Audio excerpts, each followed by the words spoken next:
ठेले का खाना। अपनी रसोई को संभालते हुए आज पूनम को 12 साल हो गए थे। उसकी 10 साल की एक बेटी थी और 8 साल का एक बेटा। सभी के लिए हड़बड़ी में नाश्ता बनाकर पूनम फौरन डाइनिंग टेबल पर लेकर आती है। ये रोहित कहाँ गए? बोला तो था मैंने कि 10 मिनट में आ रही हूँ। अब क्या, वो तो निकल गया। रोज रोज ये घिया तोरी खिला खिलाकर जबान बांध दी है तूने छोरे की। सारा दिन ऑफिस का काम करने के बाद उसका भी तो जी करता होगा कि अपने मनपसंद की सब्जी खाए, पर तू तो घूम फिर कर एक ही सब्जी बना देती है। अब ऐसा नाश्ता देखकर ऑफिस ही निकल जाएगा ना बेटा। बच्चों के सामने आप ये घिया तोरी बोलेंगे ना मम्मी जी, फिर ये खाएंगे क्या खाना? अपने बाप से 10 कदम आगे ही है दोनों। हफ्ते में होते हैं 7 दिन, अब 2 दिन तो घिया तोरी बन ही जाएगी ना। बाकी दिन तो अलग सब्जी बनाती हूं मैं। आज जैसे मैंने आलू टमाटर की सब्जी बनाई, पनीर की भी तो बनाई थी कल। उसे पनीर कहती है मम्मी आप? इतनी गंदी पनीर। वो तो बर्तन में सर्फ रह जाने के कारण दूध फट गया था, तो मजबूरन आपको उसका छेना निकालना पड़ा और उस छेने का पनीर बनाया था आपने। ऐसे पनीर की सब्जी को आप सब्जी कहती है? एक गिलास पानी पकड़ाने तो रसोई में तू जाता नहीं, तो इतनी शीखी कैसे बघार रहा है? किसने बताया तुझे ये सब? दादी ने। और किसने? ये सुनते ही पूनम बड़ी बड़ी आंखें करके अपनी सास को दांत पीसते हुए देखने लगती है। ये दांत पीस कर मुझे क्या देख रही है? झूठ कहा क्या मैंने? इस घर में पनीर तू तभी बनाती है जब तेरी गलती से दूध फट जाता है। आलू टमाटर की सब्जी मुझे नहीं खानी मम्मी। टमाटर मुझे पसंद नहीं है, आपको पता है। मैं भी नहीं खा रहा हूँ मम्मी। बस आती होगी, हम दोनों जा रहे हैं। चलो दीदी। ये कहकर दोनों बच्चे अपनी बैग उठाकर बाहर निकलने लगते हैं। तभी महेश कहता है, तुम्हारी माँ तुम्हें भूखा रख सकती है बेटा, पर तुम्हारे दादा तुम्हें भूखा नहीं रखेंगे। ये लो 50-50 रुपए रखो और बाहर से कुछ खा लेना अच्छा सा। अपने दादाजी से रोज की तरह आज भी पैसे लेकर दोनों बच्चे हंसते खेलते स्कूल के लिए निकल जाते हैं। क्या कर रहे हैं पापा जी आप? ये इस हफ्ते तीसरी बार आपने इन दोनों को पैसे दे दिए। ऐसे तो इनकी आदत बिगड़ जाएगी। अब ये दोनों जानबूझकर नाश्ता नहीं करते ताकि आपसे पैसे ले सके। अब पापा से बहस कैसे कर रही हैं भाभी? 2 दिन हुए हैं आए मुझे।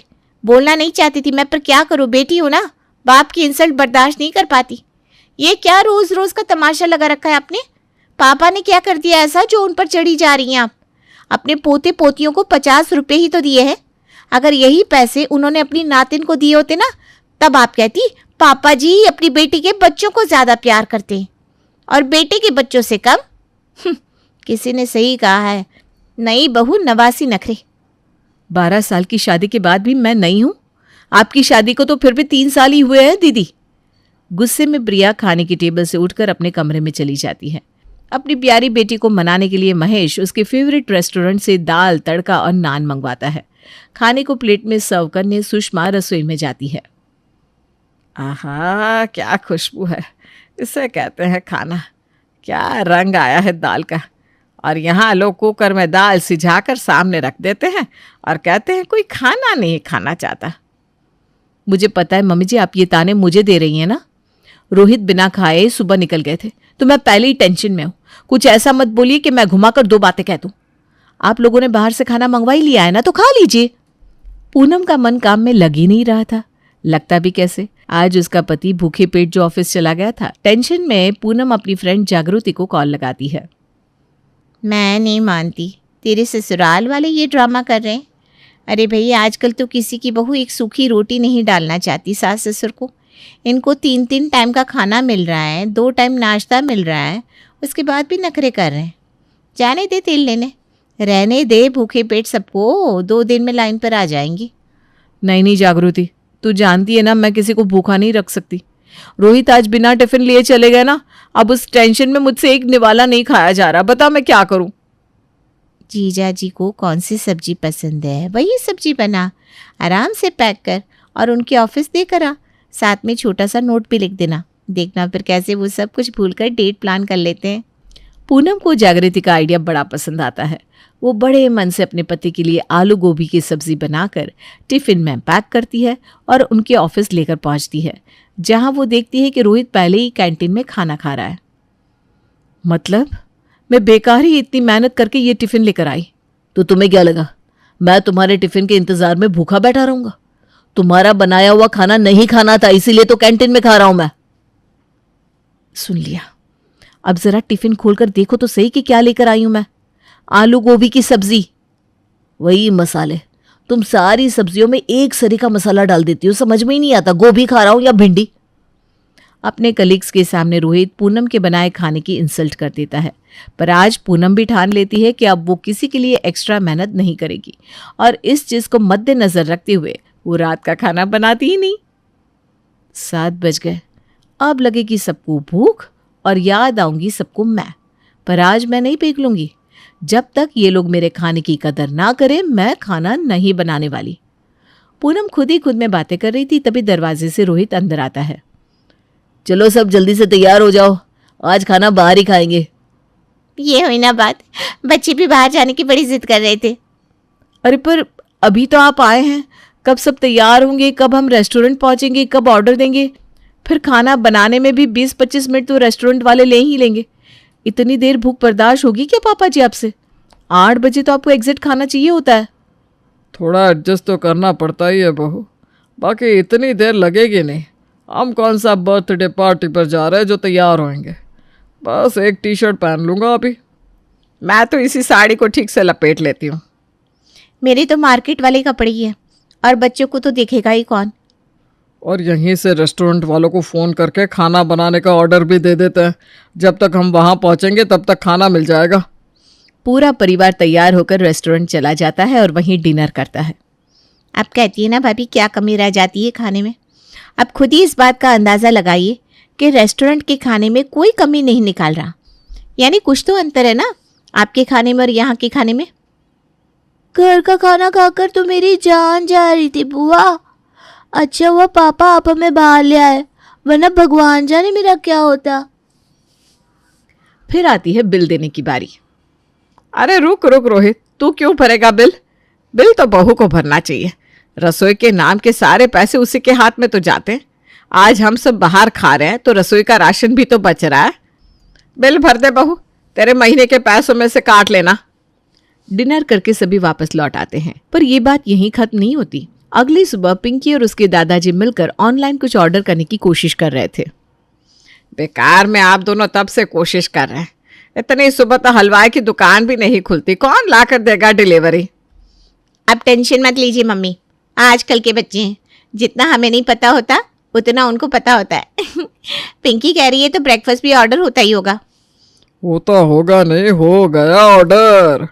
पोहा, मिठाई, कचौड़ियाँ और पराठे। और मेरी फ्रेंच फ्राइज भी दीदी।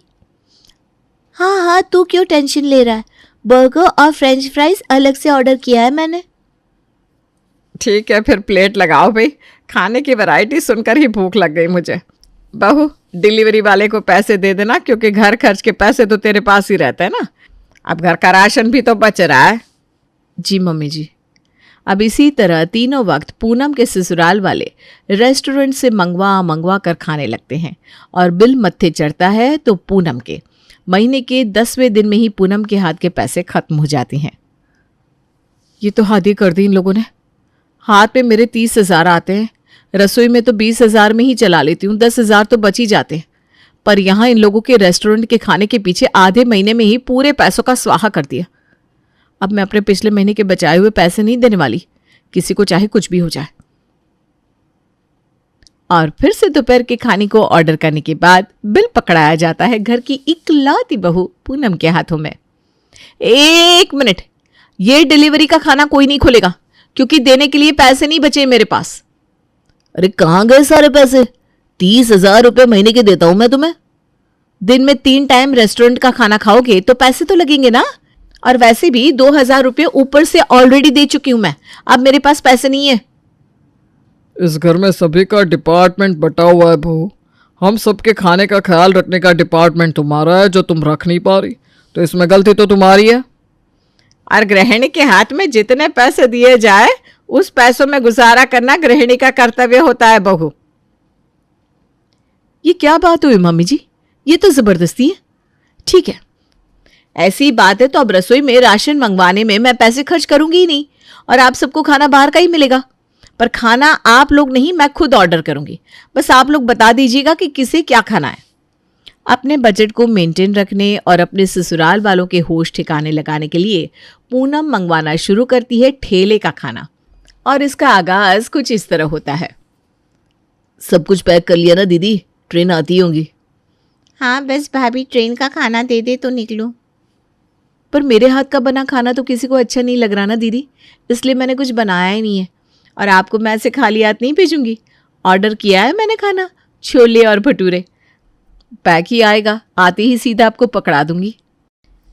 यहाँ पहुँचती है डिलीवरी और वहाँ प्रिया की हो जाती है विदाई। शाम को ही प्रिया अपनी भाभी को कॉल करके कहती है, ये कैसे छोले दिए भाभी आपने? शाम होते होते ही ये खट्टे हो गए। अब मेरी आलू की सूखी सब्जी और पूरी आपको भा नहीं रही थी ना दीदी, सो मैंने बाहर से छोले और भटूरे मंगवा दिए। अब वो खट्टे हो या मीठे, मैं क्या कर सकती हूँ। वैसे खट्टी नहीं है भाभी, खट्टी मतलब 4 घंटे में ही खाना खट्टा होने लग गया। शाम तक तो पूरी तरह सड़ जाएगा और कल लग जाएंगे इसमें कीड़े। कल शाम को मैं अपने ससुराल पहुंचूंगी, तब क्या खाऊंगी मैं? बाहर के खाने का तो यही होता है ना दीदी, बाहर के खाने में तो कैसे कैसे हाथ लगे होते हैं, क्या ही बताऊं। वैसे अब तो आपको बाहर के खाने की आदत हो गई है, पैंट्री से मंगवा लीजिएगा। वैसे सुना है पेंट्री में मरे हुए चूहे वाले खाने भी परोस दिए जाते हैं कभी कभी। संभाल कर खाइएगा। हाँ। पूनम रात के खाने की तैयारी के लिए पास के ठेले पर पहुंचती है। आइए आइए भाभी, 5 रुपए के ठेले में आपका स्वागत है। नाम देखकर ही तो आई हूँ भैया। ये 5 रुपए के ठेले का क्या मतलब है? सब कुछ 5 रुपए में मिलेगा क्या? क्या भाभी, आप भी ना मजाक कर दिए। अच्छी क्वालिटी रखने के लिए पैसे भी तो लगाने पड़ते हैं। आप तो ये समझो कि हम ऊपर से 1 भी रुपया नहीं ले रहे हैं, जो लागत है बस वही चार्ज कर रहे हैं। जो चीज़ बाहर 10 में मिलेगी यहाँ 5 में, यानी कि 50% का फायदा है हमारे ठेले से लेने पर। अच्छा हाँ, तो ये मटर पनीर कितने की दोगे? 120 रुपए की 1 प्लेट। हाँ वाकई ये रेट तो तुम्हारा बहुत सही है। फिर एक काम करो, 1 प्लेट आलू दम की सब्जी दे दो, 2 प्लेट पनीर की सब्जी और 10 रोटियां। तीनों सब्जियां पैक करवा कर पूनम अपने घर पहुंचती है। अब सबसे पहले 2-3 रोटियों को ज़रा जला देती हूँ और सब्जियों के साथ 10 रोटी पूनम टेबल पर सजा देती है। अब तो मुझे भी बाहर के खाने की आदत लग गई है। बहुत तेज़ भूख लग रही है, 4 रोटियां तो मैं ही खा लूँगी। हाँ हाँ खाओ पूनम। 4 रोटियां लेकर पूनम पहले ही बैठ जाती है। बचती हैं 6 रोटियां और खाने वाले 5 लोग। ये रोटियां तो जली हुई हैं। क्या पापा जी, ऐसा कैसे हो गया? मैंने तो उसी रेस्टोरेंट से खाना मंगवाया है जहाँ से आप लोग मंगवाते हैं। अभी फ़ोन करके कंप्लेन करती हूँ। और रोटियां तुमने इतने कम क्यों मंगवाए बहू? मैंने तो 25 रोटियों का ऑर्डर दिया था मम्मी जी, पर उन्होंने कैंसिल कर दिया। शादी का सीज़न है ना, स्टॉक खत्म हो गया होगा। इसी में आप लोगों को अब गुजारा करना होगा, क्योंकि मेरी रसोई की रोटियां तो अब मुझे भी नहीं भाती, तो ये ऑप्शन तो है ही नहीं। आधे से भी कम खाना खाकर सभी को सोना पड़ता है। अगली सुबह सभी की चॉइस पूछकर पूनम 5 रुपए के ठेले वाले मोहन को कॉल करके खाने का ऑर्डर दे देती है। ठेले पर खाना कैसा बनता है इससे तो आप सभी वाकिफ है। ठेले के ही तले बुरे खाने को फिर से रेस्टोरेंट का बताकर पूनम सभी को परोस देती है। देखकर ही घिन आ रही है, इतना ज्यादा तला हुआ खाना। 2 कचौरी खाने के बाद तीसरी कचौरी बाहर आ जाएगी। पर पूनम की सोच के बिल्कुल विपरीत चीज होती है। महेश तो खाने की डबल तारीफ कर देता है। बहुत अच्छा किया बहू तुमने, जो ये खाना ऑर्डर करने का जिम्मा खुद पर ले लिया। खाना तो और ज़बरदस्त बनवा रही हो तुम। खाते खाते महेश के पेट में गुड़गुड़ होने लगती है। लगता है आपको बहुत भूख लग रही है पापा जी। नहीं नहीं बेटा, लगता है पाचन शक्ति जरा कमज़ोर हो गई है। रोज रोज बाहर का खाना खाने के कारण महेश का पाचन तंत्र अब बिगड़ने लगा था और अपनी होशियारी लगाते हुए पिछली रात की मंगवाई हुई सब्जी में बहुत सारे मसाले डालकर पूनम सभी को दोपहर के खाने में परोस देती है। ये रेस्टोरेंट वाला लगता है पहले का बासी खाना ही पैक करके देने लगा है। रेस्टोरेंट में तो यही होता है ना दादी, एक साथ बहुत सारे लोगों का खाना बनाकर उसे या तो डीप फ्रीज कर देते हैं। जैसे ही कस्टमर खाने का ऑर्डर देते हैं, शेफ वही सब्जी को गर्म करके रेडी कर देते हैं। अब आप ही सोचिए, घर में 2 खाना बनाने में मम्मी को कितना वक्त लगता है, और वहीं रेस्टोरेंट में 15 मिनट में इतना सारा खाना बनाकर वो लोग कैसे ले आते हैं। अरे भाई मुझसे तो एक चम्मच भी नहीं खाया जा रहा, इतना ज़्यादा मसाला है इस खाने में, पूरे मुंह में छाले आ गए मेरे। एक बार ऐसे मेरे मुंह में भी छाले आए थे। मम्मी याद है तब आपने कहा था जब पेट की आंतड़ियाँ गर्म हो जाती है तो मुंह में छाले आ जाते हैं। ऐसे में कुछ ऐसा खाना चाहिए जो हल्का हो, पेट को आराम दे। तो आप बताइए पापा जी, ऐसा क्या ऑर्डर कर दूं जो आपके पेट को आराम दे? बाहर से ऐसा क्या ही आएगा बहू जो किसी के पेट को आराम दे पाए। बाहर के खाने में कोई माँ बाप थोड़ी ना होता है, ऐसा खाना तो घर पर ही बनाया जा सकता है। क्या मम्मी जी, कैसा मजाक करी हैं आप? मैंने तो अब राशन मंगवाना भी बंद कर दिया है। बाहर का खाना भी आएगा और राशन के लिए पैसे भी बच जाए। इतनी अच्छी गृहिणी मैं नहीं हूँ। मैं अब भी पापा जी के लिए खिचड़ी ऑर्डर कर देती हूँ। और 5 रुपए के ठेले वाले मोहन से मंगवा लेती है पूनम खूब मसालेदार खिचड़ी और परोस देती है अपने ससुर के सामने, और अपना लास्ट मूव चलने के लिए ऑन कर देती है टीवी। टीवी देखते हुए खाना खाइए पापा जी, फिर पता भी नहीं चलेगा और खाना अंदर चला जाएगा। रेस्टोरेंट का खाना खाकर हुए शुक्ला जी के परिवार वाले बीमार। क्या रेस्टोरेंट वाले परोस रहे हैं आपकी थाली में जहर? क्या कमजोर पड़ सकती है आपकी पाचन शक्ति? आइए जानते हैं मिसेस शुक्ला से। बहुत बड़ी गलती होगी मुझसे, बहुत बड़ी गलती हो गई। काम से बचने के लिए मैं अपने घर वालों को बाहर का खाना खिला देती थी, और आज इस खाने को खाने के कारण मेरे पति ऑपरेशन थिएटर में पहुंच गए। ये रेस्टोरेंट में खाना नहीं, जहर मिलता है, जहर। आप सभी दर्शकों से विनती है कि कभी कभार ही बाहर का खाना ठीक है, पर रोज रोज नहीं। पूनम के घर पर सबकी तबीयत तो बिगड़ने लगी ही थी, और इस न्यूज़ को देखने के बाद सभी के पसीने भी छूट जाते हैं। इस खिचड़ी को हटाओ यहाँ से, अब इस घर में बाहर का खाना नहीं आएगा, मुझे जीना है भाई। मैं अभी पिज्जा बर्गर नहीं खाऊंगी, मम्मी आप जो बनाओगी मैं वही खाऊंगी। और पहली बार घर में ऐसा होता है कि ठेले के खाने के कारण अब सभी घर का खाना शुरू कर देते हैं।